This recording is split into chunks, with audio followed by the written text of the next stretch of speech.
periode klasik. Nah, pada masa periode klasik ini, para filsuf mulai banting setir pemikirannya yang awalnya mengenai alam semesta mulai berpindah ke makhluk hidupnya, yaitu manusia, lebih tepatnya ke arah etika. Nah, pada masa ini ada 3 tokoh penting, yaitu Socrates, Plato, dan Aristoteles. Nah, mari kita lihat bagaimana ketiga tokoh ini mengubah dunia melalui etika. Ada Socrates. Socrates adalah tokoh penting dan memiliki peran besar dalam perubahan arah filsafat dari alam semesta ke manusia dan moralitas seseorang, atau kita sebut sebagai etika, yang dimana beliau itu bisa dibilang sebagai tokoh pelopor filsafat etika. Nah, beliau memiliki gagasan bahwa kebajikan itu adalah pengetahuan, yang dimaksud pengetahuannya itu adalah tahu dan tidak tahu seseorang dan pemahaman seseorang, yang dimana beliau pernah berkata, orang yang mengetahui apa itu kebaikan, ia pasti akan berbuat kebaikan. Artinya kejadian itu terjadi karena ketidaktahuan seseorang. Jika seseorang itu memahami apa itu yang baik, ia tidak akan berbuat hal jahat.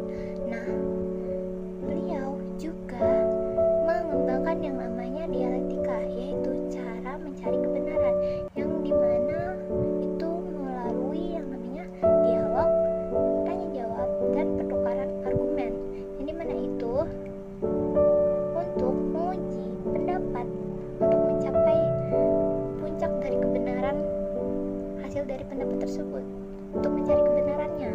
Nah, itulah gagasan dari Socrates mengenai etika.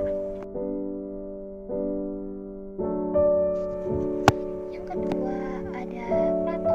Plato adalah murid dari Socrates.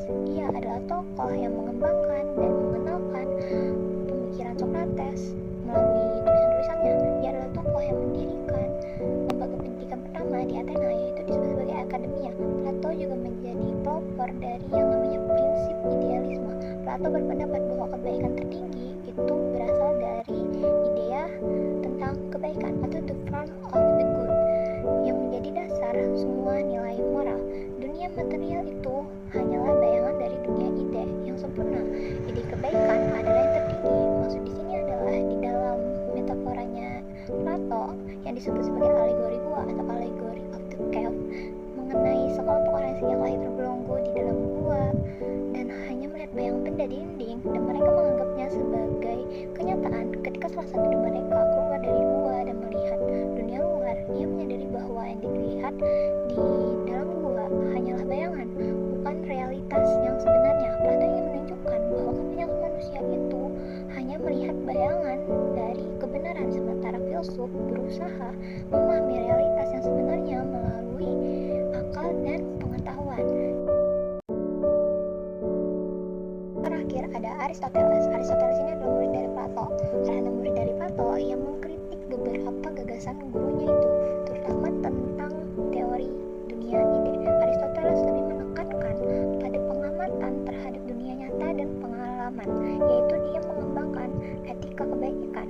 Karena Aristoteles itu adalah orangnya realistis, dia menjelaskan bahwa tujuan hidup manusia adalah mencapai kebahagiaan sejati, atau dia disebut sebagai eudaimonia. Kebahagiaan dicapai melalui kebajikan yang terletak di tengah antara kekurangan dan juga kelebihan, dan melatih kebajikan dan hidup secara seimbang yang dikenal dengan konsep jalan tengah yang disebut sebagai golden mean.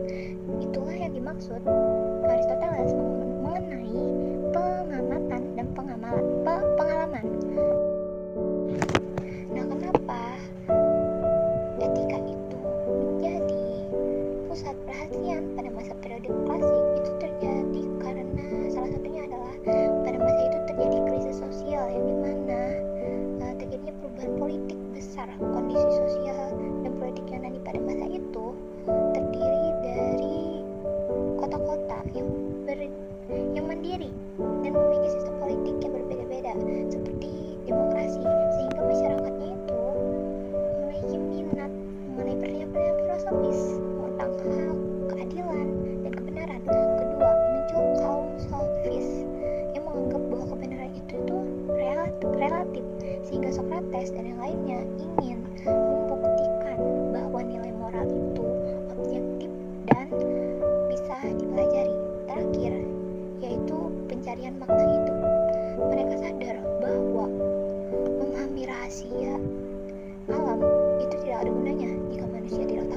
hidup bahagia dan bijaksana bersama dengan orang lain. Intinya para filsuf itu mulai sadar bahwa memahami rahasia alam tanpa tahu cara hidup bahagia itu tidak ada gunanya, dan itulah kenapa mereka mulai mencari makna dari hidup pada masa periode klasik. Jadi filsafat klasik mengajarkan kita bahwa menjadi manusia bukan sekadar bernapas, tapi tentang bertindak dan kebajikan. Etika bukan cuma teori, tapi praktik harian untuk mencapai kebahagiaan. Semoga video singkat ini membantu kalian memahami. Sekian, terima kasih. Wassalamualaikum warahmatullahi wabarakatuh.